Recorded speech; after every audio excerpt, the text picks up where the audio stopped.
90 తీసుకొని కడదామని మేము ప్లాన్ చేస్తే నువ్వు 45కి ఎట్లా తగ్గిస్తావని పాలమూరుకో నల్లగొండకో రంగారెడ్డికి అన్యాయం జరిగితే ఈరోజు కేసీఆర్ గారు నీ ప్రభుత్వాన్ని అడిగారు. దాన్ని సమాధానం చెప్పండి, సవరించుకోండి. కానీ ఈ చిల్లర వాగుడు ఎందుకండి? ఇది కాదా నువ్వు రాసిన ఉత్తరం? నీ లెటర్ ప్యాడ్ మీద నీ స్వదస్తూరితో నువ్వు రాసింది కదా ఇది. ఇంకా షేమ్లెస్ ఇంకా మాట్లాడుతున్నారు.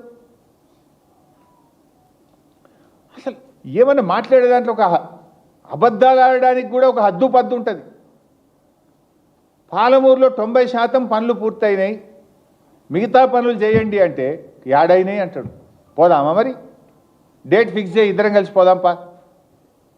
35,000 కోట్ల రూపాయలతో మేము ప్రాజెక్టు రూపకల్పన చేస్తే 27,500 కోట్ల రూపాయల పనులు బీఆర్ఎస్ హయాంలో జరిగాయి.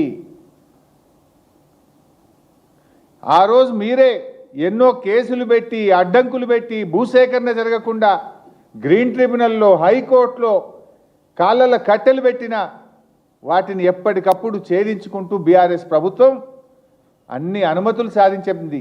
దాదాపు 7 అనుమతులు సాధించాం. ప్రాజెక్టు పనులను పూర్తి స్థాయిలో ముందుకు తీసుకొని పోయినాం. పోవడమే కాదు, ఆనాడు 16 సెప్టెంబర్ 2023న కేసీఆర్ గారు మోటారే ఆన్ చేసింది కదా. నార్లాపూర్ పంప్ హౌస్ దగ్గర 145 మెగావాట్ల పంపును ఆన్ చేసి కృష్ణమ్మ నీళ్లు పాలమూరు గడ్డ మీద బిరబిర బారిచ్చింది కేసీఆర్ కాదా? సబ్స్టేషన్ కడితే మీ పంప్ హౌస్ అయిపోయి మోటార్ వస్తే నీళ్ళే బయటకు వచ్చాయి. నువ్వు పనులు కాలేదంటావు. నువ్వు బుడ్డ 2 కిలోమీటర్ల కాలువ 2 కిలోమీటర్ల కాలువ 2 ఏళ్లలో నువ్వు దవ్వలే. జస్ట్ ప్యాకేజ్ 3లో 2 కిలోమీటర్ల కాలువ దవ్వుతే ఏదులా వట్టెము కరివెన ఇవన్నీ రిజర్వాయర్లు నింపుకునే అవకాశం ఉండే.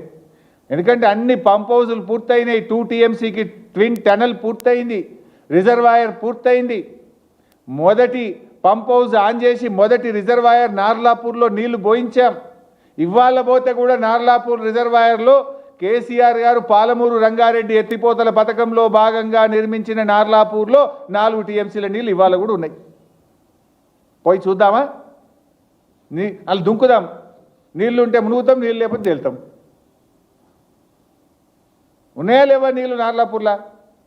నార్లాపూర్ నుంచి ఏదులా వట్టెం కరివెన రావాలంటే కేవలం 2 కిలోమీటర్ల కాలువ దవేది ఉండే. మేముంటే ఈ పాటికి పారిద్దు నీళ్ళను. 2 ఏళ్ళైంది చెప్తే పాలమూరు బిడ్డ అంటారు. మరి అలా కన్న తల్లికి ద్రోహం చేసినట్టు పాలమూరుకే ద్రోహం చేస్తున్నారు మీరు. 2 కిలోమీటర్ల కాలువ దవ్వంది నిజం కాదా? తట్టెడు మట్టెత్తింది నిజం కాదా? 60% పనులు పూర్తయిన ఉద్దండాపూర్ రిజర్వాయర్ను ఈ రోజుకి ఎందుకు పూర్తి చేయలేదు? 2 ఏళ్లలో ఉద్దండాపూర్ రిజర్వాయర్ పనులు ఎందుకు జరుగుతలేవు? మా హయాంలో ట్విన్ టనల్ పూర్తయినాయి, పంప్ హౌజులు పూర్తయినాయి, నార్లాపూర్ ఏదులా వట్టెం కర్వెన రిజర్వాయర్లు పూర్తయినాయి, ఉద్దండాపూర్లో 60% పని అయింది. మీరు మొద్దు నిద్రపోతున్నారు. మీకు పర్సంటేజ్లకు కమిషన్లకు వాటాలు పంచుకోవడంలోనే టైం సరిపోతలేదు మీకు. ఢిల్లీకి గల్లీకి ఇదంతా మీది రైజింగ్ ఇన్ ఫ్లయింగ్